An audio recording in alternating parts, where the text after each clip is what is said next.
मैं पड़ोसी के बारे में नसीहत करता हूँ। मैं पड़ोसी के बारे में नसीहत करता हूँ। बज़ाहिर एक जुमला है, लेकिन इसके अंदर बहुत कुछ होगा। क्या इरशाद फरमाएं।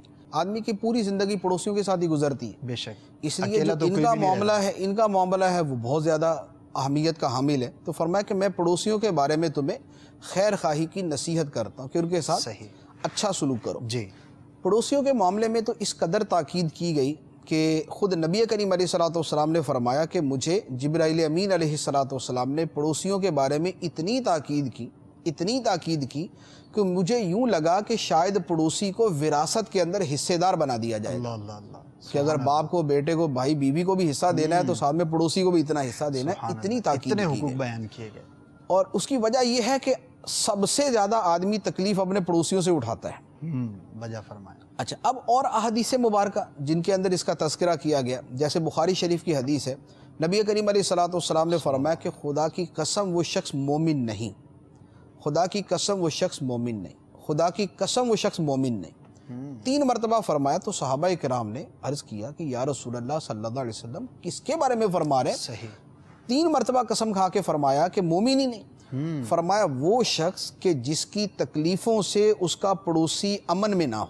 अल्लाह अल्लाह। यानी जिसका जो अपने पड़ोसी से तकलीफ़ उठा रहा है, तो ऐसा तकलीफ़ देने वाला पड़ोसी जो है, फरमाया कि अल्लाह की कसम, अल्लाह की कसम, अल्लाह की कसम वो मोमिन नहीं। अल्लाह। एक दूसरी हदीस मुबारक में फरमाया कि वो शख्स जन्नत में नहीं जाएगा जिसका पड़ोसी उससे तकलीफ़ में हो। तो जो पड़ोसी दूसरे को तकलीफ़ देने वाला है, तो ये तकलीफ़ देने वाला जो है ये जन्नत में नहीं जाएगा। और एक तीसरी रिवायत है जिसमें फरमाया कि जो अल्लाह और आखिरत पर ईमान रखता है वो अपनी पड़ोसी का इकराम करे, उसकी इज्जत करे।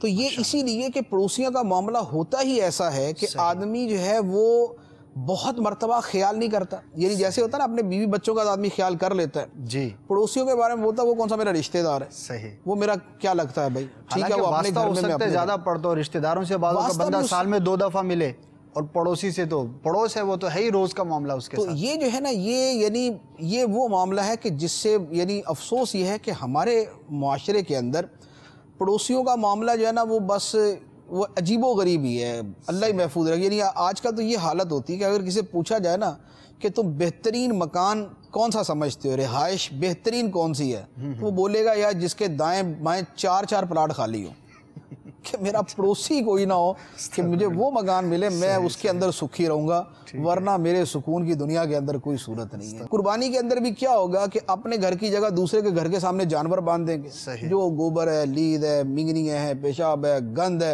वो सारे का सारा वहाँ पर होगा। अब वो बेचारा परेशान हो रहा है, वो जो मर्जी, फिर वो उसके घर के बाहर बांध दिया, सारी रात जनाब अपना बकरा अपनी आवाज़ें निकालता रहा, बकरी अपनी आवाज़ें निकालती रही, पड़ोसी की सारी नींद जो है ना वो आराम। अभी रात में एक जगह गया हुआ था एक दोस्त के यहाँ। अच्छा। तो बिजली बंद थी उनकी, तो वो जनरेटर चल रहे थे। अब जनरेटर चल रहे थे तो उसके बाद बिजली आ गई, जनरेटर चल रहे मुसलसल। तो मैंने उनसे पूछा भाई ये क्या है? कहने लगा उससे क्या आपको बताएं, बिजली आ जाती है, जनरेटर 1-1 घंटा फिर भी चलता रहता है। अच्छा। और उसका शोर हमारा सर दर्द करता रहता है। सही। उसका धुआं हमें परेशान करता रहता है। सही। और बस हम उसी सब्र के साथ बैठे रहते हैं। सही। फिर वो दूसरा उसने मुझे बताया, कहने जी मेरा बेडरूम जो है, इसके जो हमारा जो सामने वाला घर है, उन्होंने अपना जनरेटर जो है ना वो हमारे घर की तरफ करके जो है ना वो मुंडेर के साथ रखा हुआ है। अच्छा। सही। अब हम रात को जब अपने बेडरूम में होते, बिजली बंद हुई, ऑटो के ऊपर जनरेटर चल गया, पूरी रात चले जा रहा है। अब जनरेटर का जितना शोर है, वाइब्रेशन होती है, बहुत सारे मामला होते हैं शोर के ना, पूरी रात हम डिस्टर्ब। यानी एक मरतबा तो सुबह मैं 9-10 बजे उनके घर गया, मैं खुदा का वास्ता अब तो बंद कर लो इसको यार, ये चल। तो हमारे यहाँ पड़ोसियों के साथ जो है वो सलूक है ना, वो तो नाकाबिले बयान।